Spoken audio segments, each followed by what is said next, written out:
Episode 16, 2001, The Sky Fell Again. The day started with blue skies.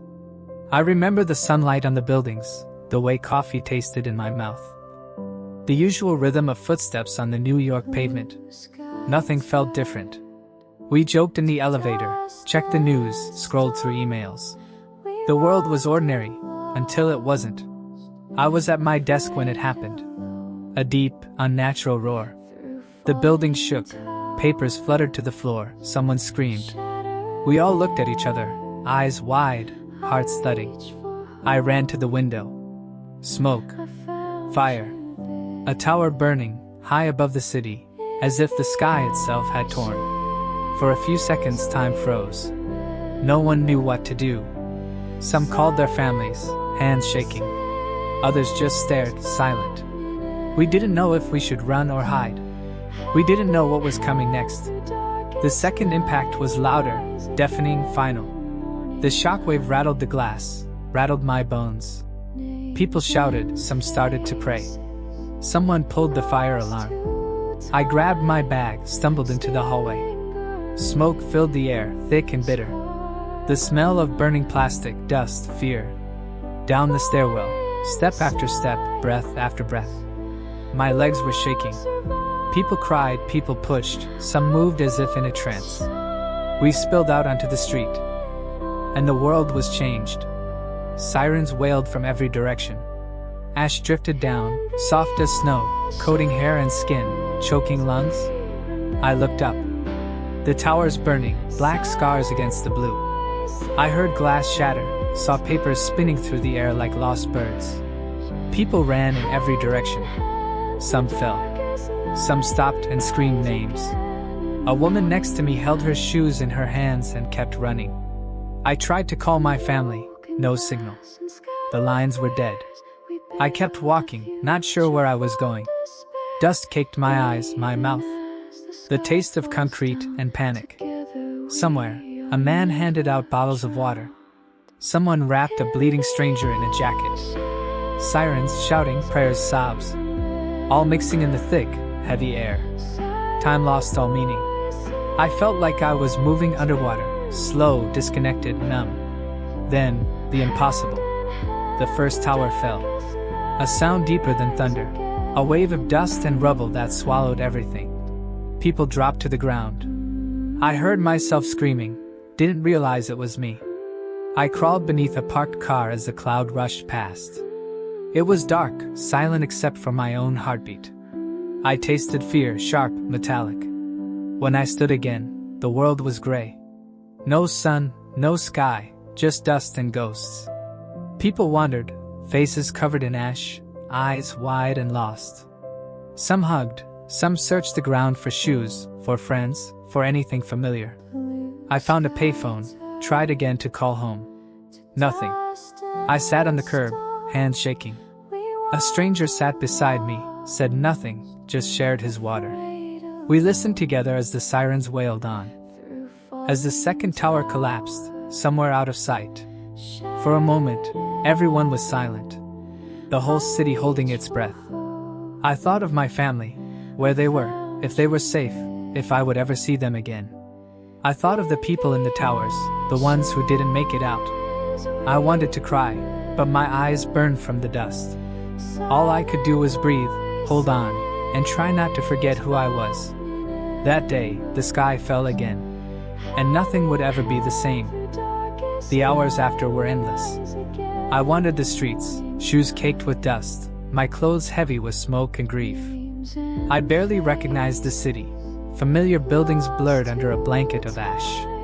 Shadows moved in silence, faces streaked with tears and sweat. Everyone was looking for someone. I tried to find my coworkers. I called their names through the haze. Nobody answered. A few blocks away, someone shouted, "Is anyone from Tower 1?" I raised my hand, but my voice came out broken. There were lines everywhere, lines for phones, lines for water, lines for hope. People waited to call their mothers, their partners, their friends. A payphone rang and rang, unanswered, lost in the noise. A police officer told us to move north, away from the smoke. He handed out masks. his own hands trembling. I thanked him and he nodded, eyes red, voice cracking. He said, "Be careful. It's not over." Somewhere, a fireman sat on the curb, helmet in his hands, staring at nothing. His boots were black with soot, his face gray with exhaustion. Ambulances screamed by, but there were too few. On the steps of a church, people hugged, strangers only minutes before, now clinging to each other for comfort. Someone passed out sandwiches, someone else handed out tissues. I watched a woman write her husband's name on a piece of cardboard and hold it up above the crowd. Missing. There were so many signs like that, names, photos, prayers. We waited for news. The radio played only static and sirens. As the sun began to set, the dust turned golden. For a moment, the city looked almost peaceful, like winter, like a dream. But the silence was heavy, every sound echoing with loss. I kept thinking of the morning, how normal it had seemed. I replayed every step, coffee, elevator, laughter. What would I have said to my friends if I'd known? Night fell, cold and strange. Fires still burned downtown, sending up pillars of smoke. The power flickered, the city felt fragile, exposed. I found shelter in a community center.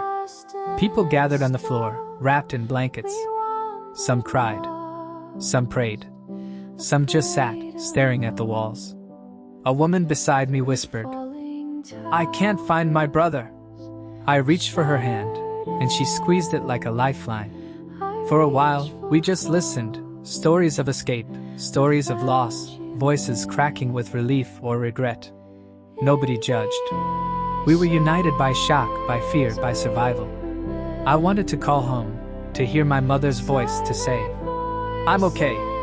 But the lines were still dead. So I wrote a note. "Alive. Safe. Love you." And gave it to a Red Cross worker who promised to deliver it somehow. Outside, volunteers handed out candles. We gathered on the sidewalk, holding tiny flames against the darkness.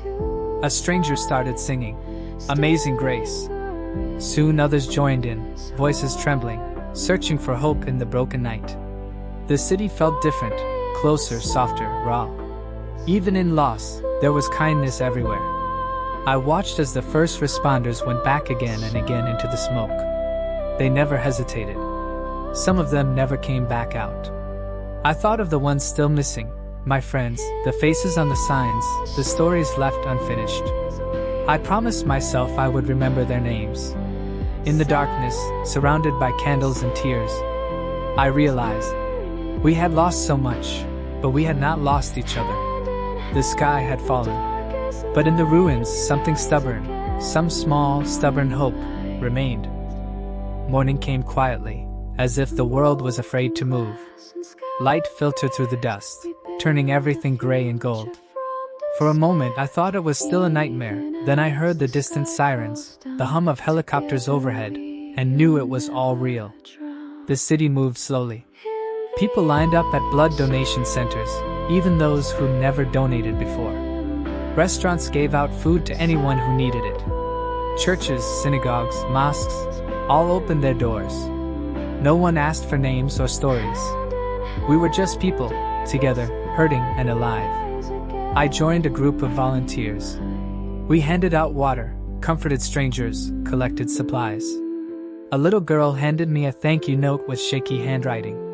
For the first time since the sky fell, I smiled. In the park, people left flowers and candles, filling the air with soft prayers and the scent of hope. Photos of the missing hung everywhere, walls, trees, bus stops. Each picture was a universe, a life interrupted. We read the names aloud, voices trembling but steady. At home, I found my phone working again. Dozens of voicemails, my mother's voice growing more desperate with each message. I called her, crying and laughing at the same time. "I'm safe," I said. "I'm still here." She cried too, her relief filling the silence between us. I walked through my neighborhood, seeing it with new eyes. People who never spoke before now stopped to ask, "Are you okay?" Old grudges vanished, at least for a while. We shared food, stories, and tears. A man played guitar on a street corner, singing softly. People gathered around, listening, swaying, clinging to something gentle. For a few minutes, the music made us feel whole. At memorials, I lit candles for friends, for strangers, for everyone lost. I wrote their names in my journal, promising never to let the world forget. Everywhere I went, I saw signs of life coming back. Children drawing chalk hearts on the pavement. Neighbors sweeping the sidewalk together. Flags hanging from every window. We were still afraid, still mourning. But something in us refused to be broken. I realized then. We survived not just because we ran, or hid, or got lucky, but because we held each other up. Because even as the towers fell, we reached for each other in the dust. Hope came in small, stubborn ways. A loaf of bread left at a doorstep. A song sung softly. A stranger's hand in the dark. The sky had fallen, but we were still here. And as we began to rebuild, I knew we would remember, not just what we lost, but also the ways we found each other again. Years have gone by, but that day never left me. Sometimes I still wake up before dawn, half expecting to see the sky burning outside my window. The city has changed. New towers rise where the old ones fell. Streets are busier, people rushing everywhere. But sometimes, when the light is just right, I see the shadows. Not of buildings, but of memories. I walk past the memorial almost every day. Water runs quietly over the names. Cool mist rising in the morning sun. I touch the letters, tracing each one with my fingers. Remembering faces, voices, laughter. Children play nearby, their shouts echoing against the new glass. Some of them will never know a world without this scar. I wonder what stories their parents will tell. What we learned, what we lost, what we kept. For a long time, I carried anger. At the world, at fate, at myself for surviving. But grief changes you. It becomes quieter, softer. Sometimes even gentle. I try to live differently now. I say, I love you. More, hold hands longer, listen harder. I understand the fragility of ordinary things. Morning coffee, a friend's laughter, blue sky above the city. Every September, I light a candle at dawn. I remember friends I lost. Strangers who became family for a single, endless day. Sometimes I meet others who were there. We nod, share a look, and in that silence, we understand. I keep a photo from that morning. Just a piece of the sky, impossibly blue. It reminds me that beauty and terror can exist together. That hope is not always loud. The city keeps moving. We build, we love, we argue, we mourn. I see the faces of first responders in old news clips. The ones who ran toward the smoke. Their courage taught me that we are more than our fear. When strangers ask what it was like, I say, it was the day the sky fell. But it was also the day we learned how to stand together. We lost so much, time, certainty, the idea that tomorrow is promised. But we found something too. A kind of stubborn hope, a faith in each other. Now, when I look at the skyline, I see loss, but also resilience. I see emptiness, but also possibility. If I could speak to the world, I'd say, hold each other close. Remember the blue sky, but also the dust. Tell your stories. Never forget, but never stop living. Because even when the sky falls, we are more than what we lose. We are what we build back together. This is my story. One of falling, of rising, of remembering. And as long as we remember, the sky will never fall in silence.